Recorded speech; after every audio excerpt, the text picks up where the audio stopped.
갔다 들어와서도 또 다시 국정이나 이런 거는 뭐 몸이 아파서 가겠다 하면서 선거에 관련된 내지는 뭐 저거에 관련된 그런 발언을 하는 이런 모습들이 과연 국가 통치자로서 국가 운영의 최고 책임자로서 보이는 모습은 이거는 짚어봐야 된다고 봅니다. 99년 그다음에 건데요. 그다음에 저거로 넘어갑시다. 여당 내부에 지금 조금 전에 말씀하셨듯이 김무성 대표가 이번 선거를 통해서 입지가 강화됐다 이런 이야기가 있고 또 한편으로는 뭐 청와대가 또 주도권을 쥐고 정부를 꾸려갈 거라고 하는데 여당 내부의 어떤 세력 관계나 질서 관계 또 이후의 어떤 그런 모습 이런 걸 어떻게 보시는지 야당은 아까 이야기가 나왔으니까 저는 전체 재평론적으로 이야기를 갔으면 좋겠고. 자, 지금 현재 이번 선거를 규정하는 그 내용, 성완종 리스트에 관한 내용, 이런 부분들이 다 지난 연말에 청와대 3인방 리스트 공모, 그때도 진위가 있다라는 이야기가 일부 보도가 됐죠. 그래서 그 뒤에 대통령이 이제 이 부패 척결이라는 칼을 뽑았습니다. 그 부패 척결은 방산, 자원, 포스코비니까 그 부패 척결의 일단 첫 칼날은 야권보다는 친이 세력, 친 MB 세력이 대상이었다라는 건 우리가 지금까지 볼 수는 있었을 거예요. 그걸 갖다가 이제 대통령이 하면서 사실상 대통령이 유한구 총리에게 부패 척결에 대한 담화를 발표하라고 당부를 했겠죠. 그런데 역으로 이제 성완종 씨 사건이 터지면서 유한구 총리가 이제 날아가는 이런 부분이 됐단 말입니다. 그래서 이제 사실은 이번 선거를 규정하는 힘도 여대야가 아니라 여 내부에서 벌어지고 있는 어떤 힘. 그럼 이거는 지난번 3.1강 그 자료가 등장하게 됐던 배경을 보면 그 직전에 9월달에 김무성 대표가 상하이 가서 오스트리아식 금품 개헌 이야기를 했고, 그래서 대통령이 외유 중이어서 그런 이야기를, 유럽에 외유 중이었는데 그런 이야기를 하니까 홍보수석이 경고를 했고, 그리고 김무성 대표가 꼬리를 낮췄고, 그러면서 개헌에 대한 어떤 움직임, 여야, 담화 움직임을 청와대가 굉장히 크게 견제해 나갔고, 그 과정에서 3인방 터지면서 여기까지 온 거란 말입니다. 그러면 지금 지난 9월 이후에 쭉 흘러오는 흐름의 큰 틀은 개헌을 하고자 하는 새누리당의 김무성 대표 진위 세력의 입장, 그리고 또 야권의 일부가 동조하는 세력, 이 부분과 그걸 개헌을 막고자 하는 박 대통령의 힘, 이런 것이 굉장히 대립을 해왔습니다. 그래서 이런 어떤 부분들이 이제 이 시간 이후에 어떻게 작용할 건가 하는데, 저는 김명구 대표님의 말에 전적으로 동의한다고 봐요. 박근혜 대통령이 이번에 이 선거에서 야권에서는 무슨 선거 개입이다, 중립의무 위반했다라고 이야기하지만 그 논란으로 끝날 거고, 이게 법적인 어떤 부분에서 이 논란이 될 여지조차도 없다고 봅니다. 그런데 이제 그 이후에 대통령이 이번 이 선거를 김무성 대표는 본인이 이겼다. 오늘 신문에 이면 이런 데 보면 크게 김무성의 선거에서 띄우는 언론들도 많아요. 그럼 박통이 이 부분에 대해서 어떻게 대응해 나갈 거냐. 저는 앞으로 이 박통이 여권 내부에 친이 소장파라고 이야기하는 세력들 또 지도부에 대해서 굉장히 강한 압박을 해 나갈 거라고 보고 있습니다. 그것이 오히려 야권에 관한 문제, 야권은 내부 지금 문제가 생겼기 때문에 당분간 굉장히 혼란상이기 때문에 박통의 이 정부 운영에 야권이 별 장애가 될 부분이 없어요. 오히려 적절히 부패 청산이나 계획에 동의를 받아야 되겠죠. 그럼 여권 내부하고 박통하고 이 부분에서 누가 칼잡음을 잡는가? 박통이 부패 척결이라는 부분을 정말로 성역 없이 친박 핵심 몇 명을 보낸다 그러면 그 이후에 벌어진 문제는 상당히 엄청날 수 있다.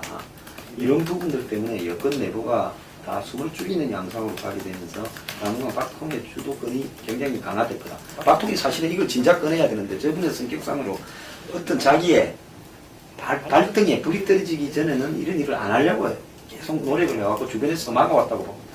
그런데 지금은 이제는 본인이 여기서 한 발만 물렀으면 이제 더 후퇴할 데가 없기 때문에 이 본인의 이제 이 칼라가 드러났는데요.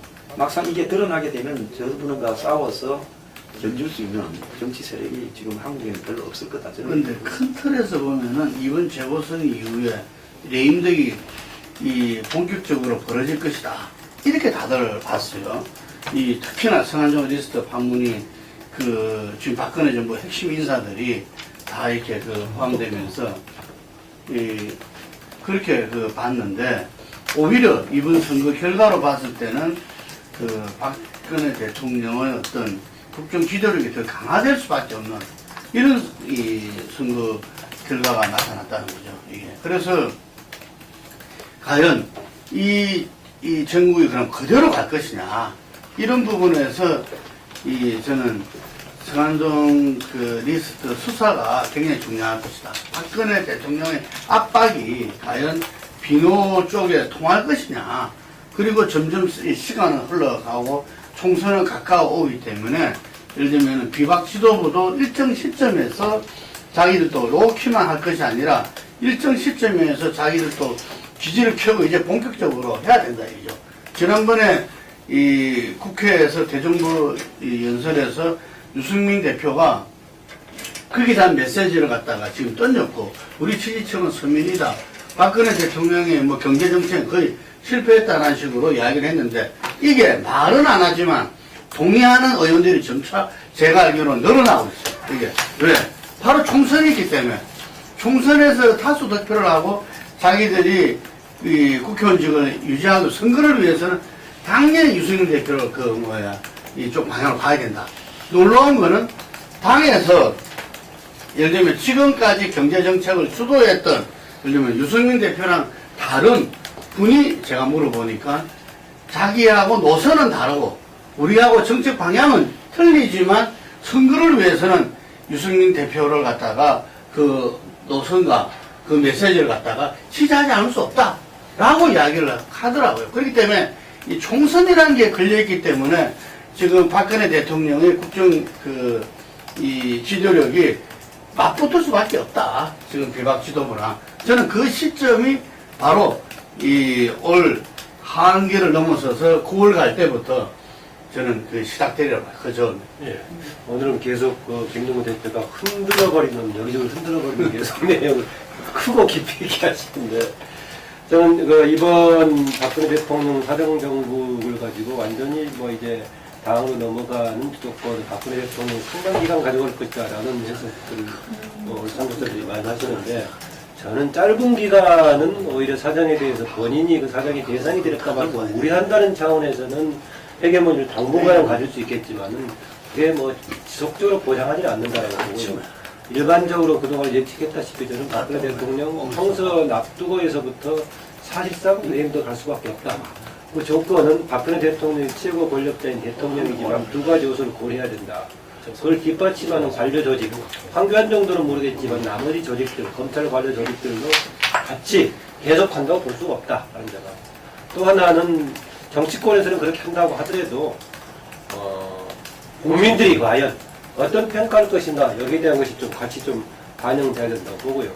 또 당 내부 관계에서도 조금 김동훈 대표가 잘 지적하셨는데 이제 저는 그 친이 친박 구도는 이미 이제 거의 좀 무의미한 상황이 거의 돼버렸다라고 보고요. 이제 김무성 대표를 중심으로 한 세력, 왜 김무성 대표라는 세력은 얘기하면 김무성 대표가 제가 지난번도 얘기했지만은 근래에 와서는 친박을 좀 껴안는 쪽으로 가는 박근혜 쪽에 워낙 후속 세대가 없으니까 그쪽까지 껴안는 대표를 남으려는 생각이 좀 굉장히 있는 것 같아서 그것을 본인이 가능하다고 보고 있고 근래에 와서 김무성 대표만큼 박근혜 호위무사로서 자처하는 사람 또 없을 겁니다. 오히려 그거하고 상대적으로 저는 유승민 대표 등 옛날에 친이계에서 정책통들과 더불어서 이런 사람들이 같이 결합할 가능성이 있다.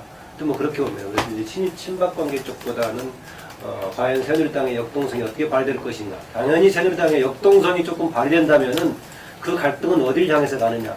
야당을 향한 갈등보다는 청와대를 향해서 갈등이 생길 수밖에 없다. 저는 그렇게 봅니다. 그래서 이번에 사정정국과 보궐선거의 승리를 통해서 일정 기간은 주도할 수 있겠지만 그렇다고 해서 박근혜 대통령이 상당 기간 무슨 당 중심보다는 청와대 중심을 지속할 거다. 그렇게 저는 보지 않습니다.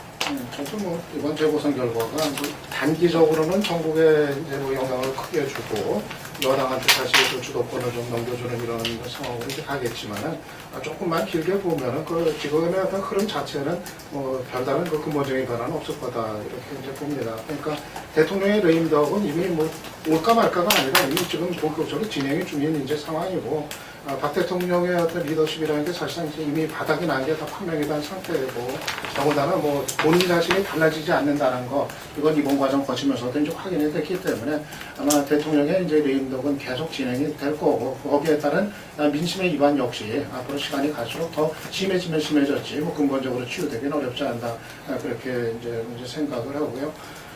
그렇게 봤을 때, 이제 그렇다고 해서 이제 박 대통령이 어떤 무기로, 아까 얘기 나온 것처럼 좀 사정을 무기로 해가지고 그러면 새누리당을 얼마만큼 압박을 할 수 있을 것인가. 저는 그것도 좀 한계가 있다고 봐요. 그것도 뭐 단기적으로는 어떤 뭐 효과가 있을지는 모르겠지만은 그것이 집권 어떤 초반기였으면 또 얘기가 다르겠지만 이미 힘이 빠질 대로 빠져가고 있는 후반기에서 사정의 칼을 가지고 얼마만큼 오래 버틸 수가 있겠는가. 저는 그거는 한계가 이제 있다고 보고, 반대로 지금 여당 쪽에는 뭐 후임 총리 인선 문제라든가 여러 가지 또 이제 오히려 그 당으로서의 무기를 계속해서 가질 수 있는 이제 상황이기 때문에 저는 뭐 특히 내년 이제 4월 총선이 있기 때문에 계속 어떤 힘의 관계는 여권 내에서 이제 당 쪽으로 뭐 넘어가게 돼 있는 거는 계속 그렇게 가속화가 될 거다. 그래서 지금 김무성 이제 유승민 체제 이쪽으로 이제 힘이 이제 옮겨지는 상황은 이제 계속되지 않겠나 이제 보이고요.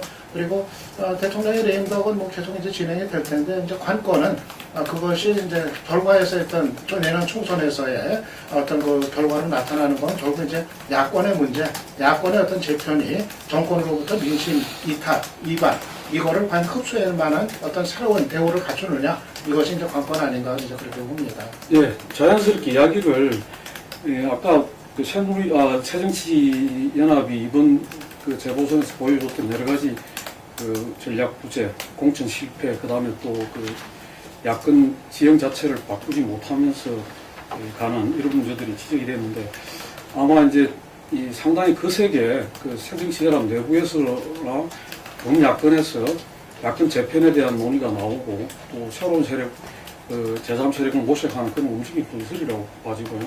또 새정치연합 자체로 본다면 5월 초에 원내대표 선거가 또 예정이 되어 있죠. 그래서 거기서도 또 어떤 변화의 조짐이 있을지 지켜봐야 되는데, 야권 재편 문제로 좀 이야기를 넘어갔습니다. 여보세요? 예. 일단은 그 5월 그게 4일인가요? 5월 7일. 7일인가요? 그 원내대표 이 경선에 영향을 미치겠네요. 사실 그 수적으로는 일반 친노라고 표방하지 않더라도 그쪽이 다수를 차지하고 있기 때문에 모모씨 같은 경우는 그쪽 표 얻으려고 굉장히 말조심하고 했었는데 이제 그 문제가 다시 이제 뭔가 당을 방해하는 당의 발전을 혁신을 저해하는 일로 등장했기 때문에 그게 반영되면서 원내대표 이제 경선이 이어질 것 같은데 결과도 반영되리라고 봅니다. 저는 이제 완전히 밖에서 야권 재편을 모두 주도하기 어려울 것이다. 이미 확인이 됐습니다.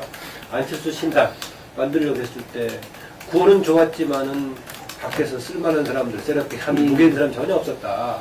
더구나 그게 총선 시기였다면은 기존에 있는 정치인들 중에서 이제 당을 나와서 새롭게 후보가 될 수 있을 것인데 총선 시기도 아니고 지방선거 시기여서 이제 맞물려가지고 사실 동력을 완전히 잃은 가운데 이제 수정치 문제라고 통합했는데요.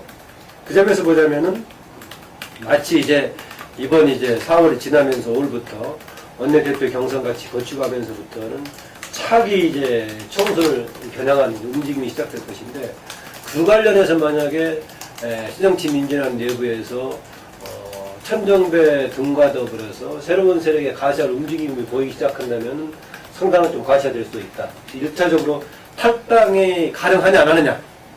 가능하다면은 적어도 교섭단체 수준까지 움직임이 가능하다면은 그 파괴력을 걷잡을 수 없을 것이다 저는 그렇게 봅니다.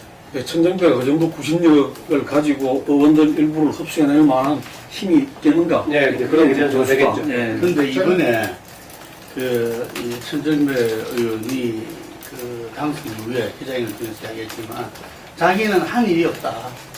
성남 민심이 결국 선거 결과를 이렇게 만들었다. 이렇게 이야기했어요. 그리고 그 지금 새정치연합의 그 지도부라는 분들이 하신 말씀이 이 강주 호남 민심은 이미 새정치연합의 어떤 변화 혁신과 새로운 대한야당 건설이 반반이다. 이렇게 이야기했어요.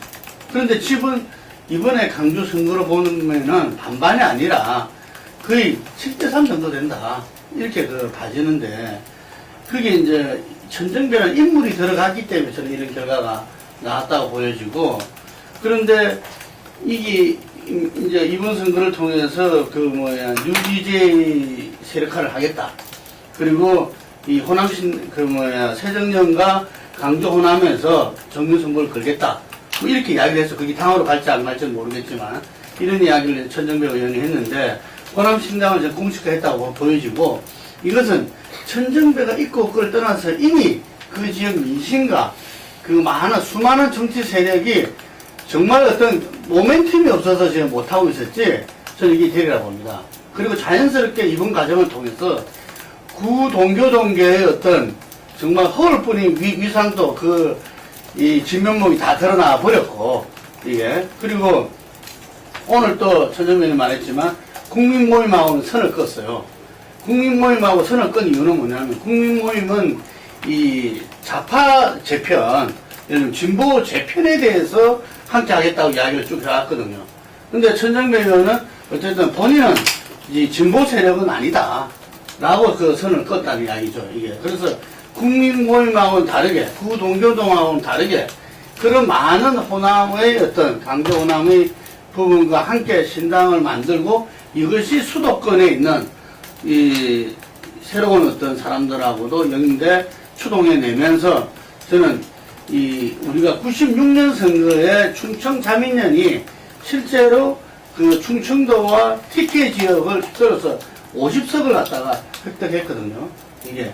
과연 이 부분이 수도권 부분에 어느 정도 영향을 미치고, 이게는 경쟁력 있는 인물이 어느 정도 결합하느냐에 달리 있는 건데, 이 부분에서 교섭단체를 갖다가 주창해서 좀 가능성도 있다고 봅니다. 잠깐 추가하자면 지금 보니까 새로 재편 과정에서 지금 구시점이 될 소지가 있는 천정배 등의 호남신당을 호남자민련으로 시작하는 것에 대해서 좀 달리 해석하고 싶습니다. 자민련은 근본적으로 제3당의 위치를 확보하려고 했던 거고, 지금 천정배 등을 중심으로 하는 것은 제1야당의 주도권을 잡으려고 하는 것이기 때문에 기본적으로 좀 구도가 다르다. 지역의 토대를 두고 출발하는 것이지만은 자민련은 그 점을 이야기한 거예요. 자민련의 경우 50석까지 확보를 했지만은 그래도 항상 제3당의 캐스팅 보트를 잡으려고 했던 것이지 대한야당을 주도하려고 했던 상황은 아니고 지금 이것은 대한야당을 좀 뭔가 하려고 한다는 점에서는 그렇게 좀 가두는 것은 너무 좀 오히려 또 한 것이 아닌가. 대한야당을 한다 하더라도 자기들이 이 야권의 제1당을 데려가는 건 아니죠. 그게 중앙에 영향을 미치지 못하면 그것 역시 고사가 되죠. 야권 개편 얘기는 많이 이제 나오는데 막상 이제 현실적인 경로가 뭐가 이제 가능한 게 있을까 생각을 해보면은 막상 손에 잡히는 그림은 몇 개 없는 것 같아요. 저는 이제 기본적으로 새정치연합을 상대로 한 야당의 교체, 저는 그건 현실성은 적어도 다음 대선까지는 굉장히 좀 떨어지는 경우가 아닌가 생각이 들어요. 이번에 정동영의 시도가 이제 그런 어떤 실패, 이런 걸 이제 보였다고 생각이 되고, 안철수 신당이 시도라도 이제 해봤던 건 그나마 안철수 현상이라는 어떤 그런 이제 대중적인 지지에 기반한 그 힘이 있었기 때문에 새정치연합 밖에서 그 구심이 가능했기 때문에 시도라도 해볼 수 있었던 건데, 그조차도 이제 불가능한 거로 결국 이제 그렇게 이제 시작이 되고 말았던 건데, 하물며 지금 상황에서 새정치연합 밖에서 그 구심의 역할을 할 수 있는 세력이나 인물이 부재한 이 상황에서 그것이 이제 가능하겠는가? 저는 이제 그거는 현실성이 이제 떨어진다 생각하고, 그나마 있다면 지금 얘기한 것처럼 호남권에서 이제 호남 지역에서 어떤 독자 세력 역할을 하려는 움직임, 그거 역시도 이제 지도가 되겠지만 그런 게 있을 수가 있겠는데, 그것이 부분적으로 세를 형성하든 어떻든 간에 결국은 총선 이후 대선 과정에서는 결국은 이제 연대의 어떤 그 흐름으로 이제 귀착이 될 거라는 점에서 저는 그게 따로 있든 없든 그것이 이렇게 결정적인 의미를 가지지는 않을 것 같다 그렇게 봅니다. 저는 전체적으로 흐름에서 보면은 제1야당 쪽은 야당의 그 중심은 잘하든 못하든 간에 결국 새정치연합이 중심으로 되는 이 대우로 갈 수밖에 없는 거 아닌가. 이거를 통해서 통합이 되든 개편이 되든 그러니까 나중에 총선 이후에 박원순이 합류하고 또 안희정이 합류해가지고 그리고 지금 친노가 어떤 기득권을 내려놓고 그 속에서 다시 경쟁을 해가지고 환골탈퇴하는 그런 과정이 어떤 그림으로 있을 수가 있겠지만은 결국은 지금의 어떤 새정치연합을 완전히 허무는 이런 방식의 경로는 좀 현실적이지 못하다 하는 좀 생각을 좀 저는 갖습니다. 이래 봅니다. 지금 그 천정배 의원의 당선은요, 전통민주당, 그러니까 한국의 전통적인 야당, 그러니까 뭐 중도, 뭐 보수나 때로는 중도 뭐 좌파 성향을 약간씩 가지고 있는 그걸 복원에 대한 어떤 요구들이 이제 시작되었다. 지금 솔직히 말하면 새정치연합, 친노라는 정치적 그룹은요, 2002년에 노무현이라는 개인을 바탕으로 해서 그 뒤에 따라서 이제 당으로 물밀듯이 들어갔죠. 저때 제가 거기 있었기 때문에 너무 잘 알죠. 그 전에 듣도 보도 못한 어느 순간에 노무현 대통령을 따라가지고 이 당으로 막 밀려 들어왔어요. 그러면서 솔직히 그 이전에 정치를 하던 사람들이나 또 DJ가 한 30~40%씩 물갈이를 할 때마다 새로 영입했던 그런 어떤 신진 개혁 세력들에 비해서 수준이 한참 떨어지는 사람들이 솔직히 말하면 당에 들어왔어요. 이제 어느 순간에 그 사람들이 당의 주역이 되어버렸습니다. 그러면서 생긴 현상이 뭔가 하면 야권의 주요 정치인들의 수준이 이전보다 훨씬 떨어진 양상으로 가고 있다는 겁니다. 이런 어떤 부분 속에서 전반적인 야권의 정치 약체화도 가져왔고요. 야권에서 이 어떤 정치적인 어떤 언거, 또 정책, 또 시각, 이런 부분이 굉장히 저열한 수준의 이념화를 몰고 가는 쪽으로 갔죠.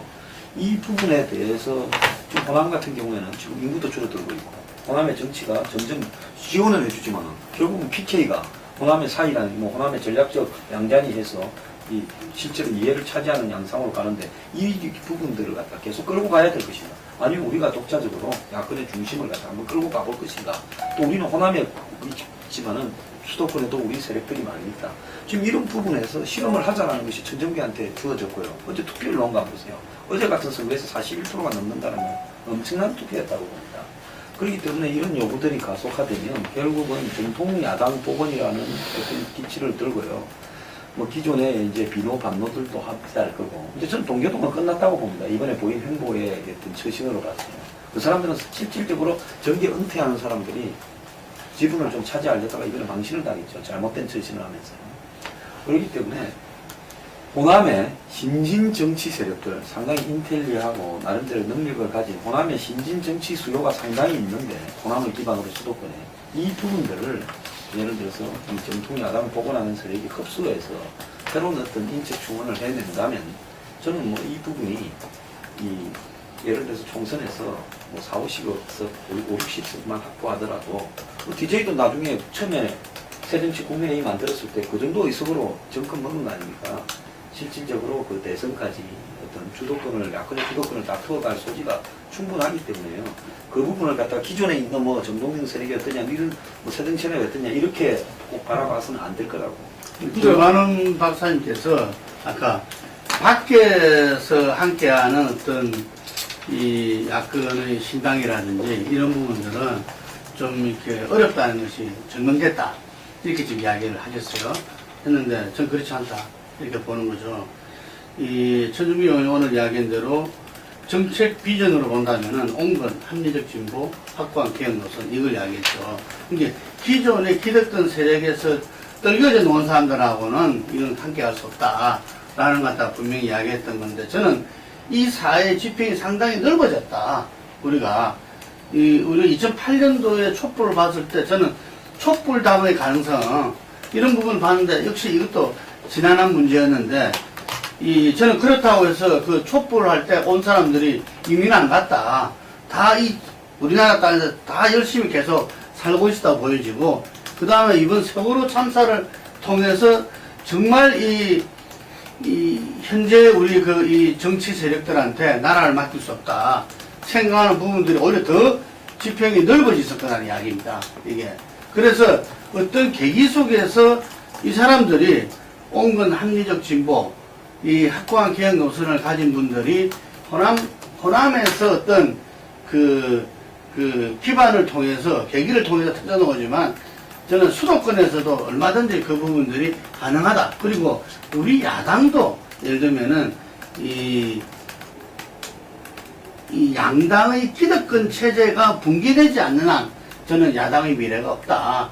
정권 교체는 어렵다. 이렇게 봅니다. 그렇기 때문에 바로 이와 같은 세력이 지금 이제 새정치연합을 혁신 변화시키지 못하거든요. 그게 들어갈 수가 없어. 예를 들면은. 그렇기 때문에 이 세력이 자기 정치 세력을 갖다 성공하냐 못하냐는 것은 이번에 또 한 번 실험대에 저는 오르게 된다고 봐요. 여전히 어려운 문제인 건 분명하지만, 하지만 이 부분들이 정말 천정배의 이 계기를 통해서 호남의 어떤 말하자면은 변혁 세력, 변화를 추동하는 세력과 함께 뭉쳐서 이것이 정치적으로 선거에서도 유의미한 세력이 된다면 저는 바로 이것이 변화시켜낼 수 있는 힘으로 작용하고 이것이 우리 현재 제도 속에서 규정되어 있는 원내 교섭단체에 예. 돌파할 수 있다고 봅니다. 저희들 근데 수긍하는데 아까 제가 밖에 해서 안 된다는 것이 아니라 밖에 힘만 가지고 힘을 얻기 어렵다. 천정배라는 구심점이 DJ만큼 파괴력이 있다면 안전하게 순수하게 기성정치를 빼버리고 갈 수 있겠지만 네. 구심력이 약하기 때문에 새로운 세력을 많이 충원한다고 하더라도 그 동력을 살리려면은 현재 새정치민주연합에서의 이탈이 생겼을 때 가능하다는 점 말씀드리고 싶고요.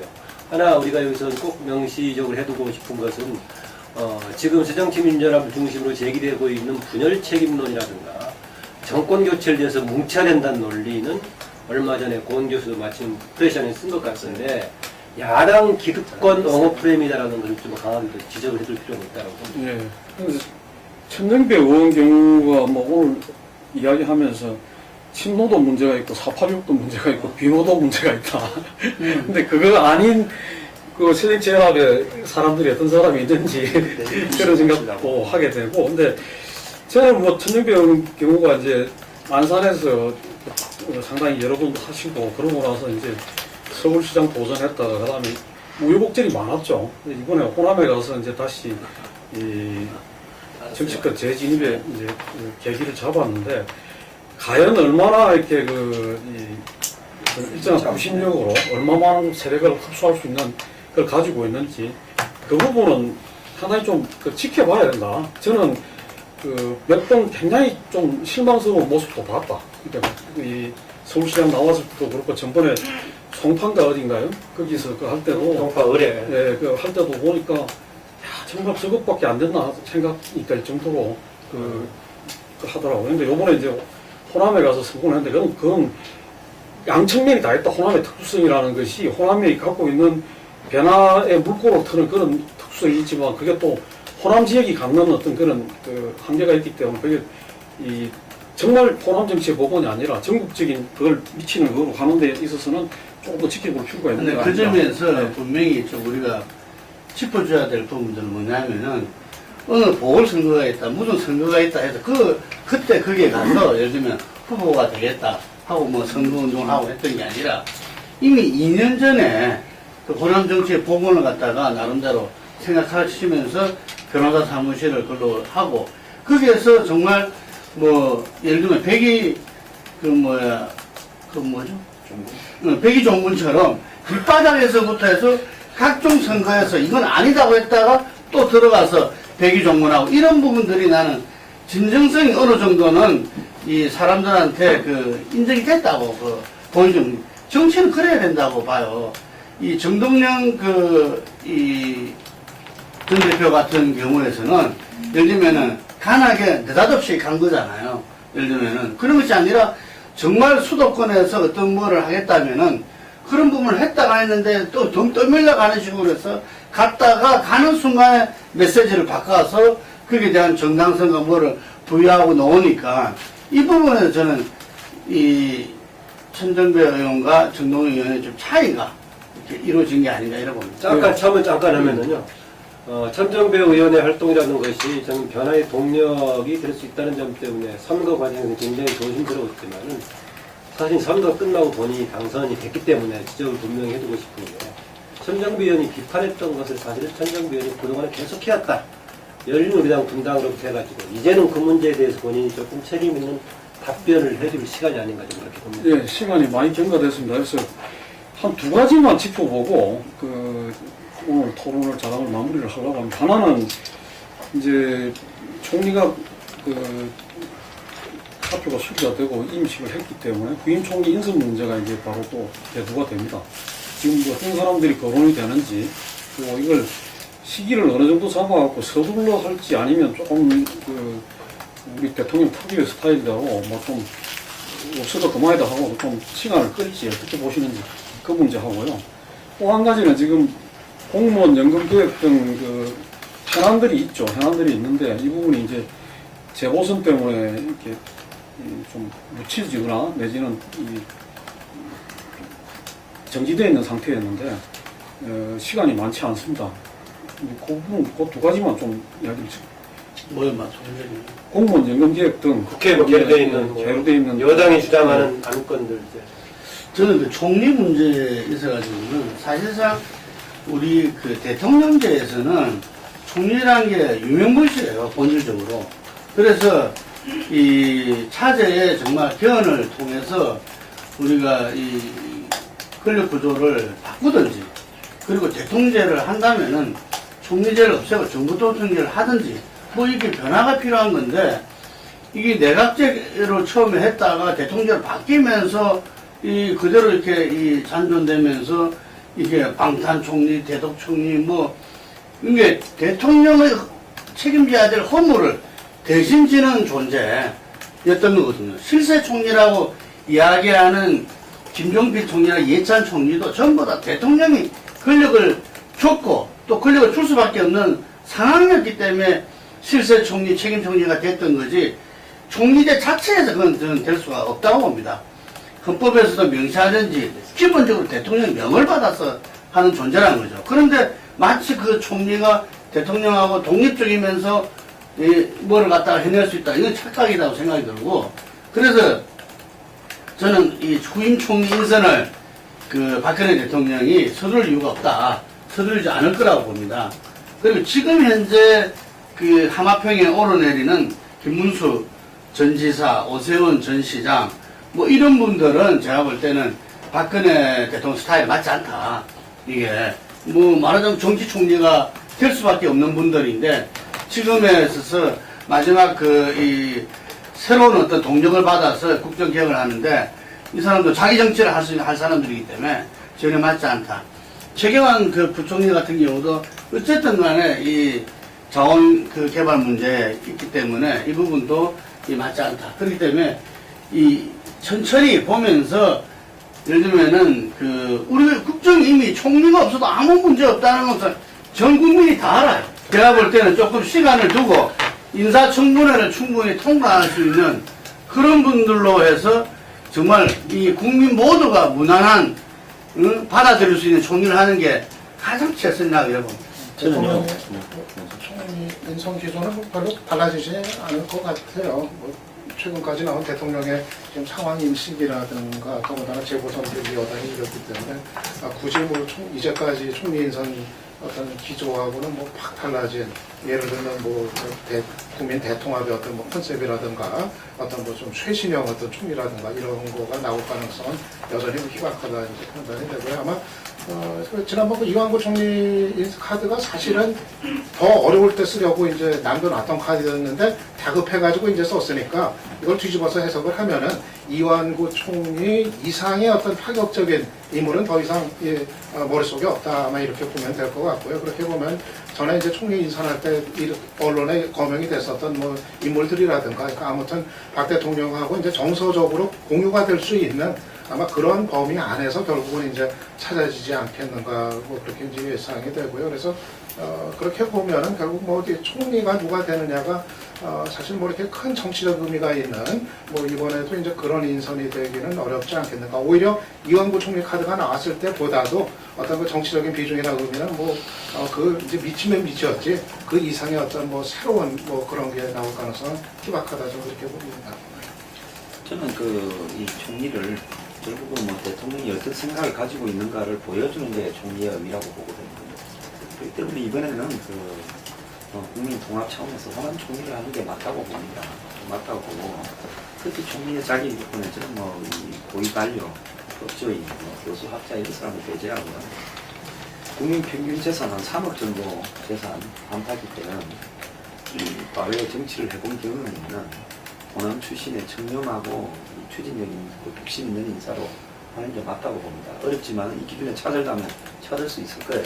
공무원 연금 기준은 타입이 되기는 될 건데 3, 40%좀 더 내고 10%좀 줄이자 뭐 이렇게 생각하는데 5월 1일까지는 안 될 것 같고 지금 야당이 곤혹스러우니까 국민연금 같은 공적연금하고 공무원연금을 동시에 처리하자 이러는데 그거 동시 처리는 어려울 거라고 보고 있습니다. 그래서 5월 중에 제가 지금 현재 원래 설정해놨던 4+4에서 합의하면 그걸 갖다가 이제 특위에 넘겨서 정한다 이래 돼 있는데 4월 중에는 어려울 거라고 보고요. 여건이 약간 양보해서 시간을 조금 더 주는 행태로 해서 5월 중에는 얼추 지금 실질적으로 디테일하게 어떻게 거의 갖고 가나 거의 접근을 했다 했죠. 그러거든요. 될 거라고 보고 있습니다. 그 공무총리 없어도 된다라는 데서 동의하는데 지금 또 헌법 얘기가 나오는데요. 헌법에서 국무위원 출석 요구권을 이렇게 대통령 출석은 어떻게 하는지 애매합니다. 사실 원래 일반적으로 보자면은 총리가 없으면 대통령 국회에 답변해야 되는데 지금은 아마 총리가 없으면 부총리가 살걸요. 그래서 그렇고 제가 특이한 발상을 한번 그 얘기를 해본다면 혹시 이병기 실장이 총리 가는 거 아니에요? 국정원장 하다가 대통령 실장 하다가 총리까지 또 가버려. 그냥 저는 이상적으로 생각한다면 이번의 경우에는 뭐 좀 정치적인 논쟁이 적은 사람이 좀 총리로 갔으면 좋겠다고 생각합니다. 네, 다른 뭐 특별하게 덧붙이실 말씀이 없으시면 그 이번 자담은 여기까지 하고 조금 5월 전국은 뭐 일단 그 성완종 리스트 수사가 어떻게 진행되느냐는 걸 보면서 그 다른 문제들을 같이 이렇게 좀 봐야 되겠네요. 그리고 총리 거론되는 것도 또 우리가 지켜봐야 되니까